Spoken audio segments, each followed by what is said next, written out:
Hi friends, welcome back to Tamil Amazing Facts. விடிய காத்தால நல்லா தூங்கிட்டு இருக்கும்போது சேவல் கத்தி நம்ம தூக்கத்துக்கு எடுத்து விட்டுரும். அதோட காதுல ஏர் பிளக் இருக்கிறதுனால என்னதான் சத்தமா கத்துனாலும் அதுக்கு மட்டும் கேட்கவே கேட்காதான். ரிசர்ச்ல சேவல் கத்துற சவுண்ட் 100 டெசிபல் இருக்கும்னு கண்டுபிடிச்சிருக்காங்க.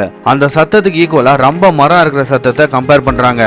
அந்த சத்தத்தை தொடர்ச்சியா கேட்டுட்டே இருந்தா நம்ம காதும் செவிடாயிடுமா. ஆனா சேவல் கத்தும் போது அதோட காதை தின் லேயர் ஒன்னு க்ளோஸ் பண்ணிக்குமா. அதனால அது என்னதான் கத்துனாலும் அதுக்கு மட்டும் கேட்கவே கேட்காதான். ஒருவேளை அந்த தின் லேயர் கிழிஞ்சதுன்னா உடனே அது வளர்ந்துருமா. அதனாலதான் சேவல் அதோட தொண்டை கிளிய மத்தவங்களோட காது கிளிய கத்துது. இதே மாதிரி பல சுவாரஸ்யமான தகவலுக்கு நம்ம தமிழ் அமேசிங் ஃபேக்ட்ஸ் சேனலை சப்ஸ்கிரைப் பண்ணிட்டு கூடவே பக்கத்துல பெல் ஐகானையும் மறக்காம கிளிக் பண்ணுங்க.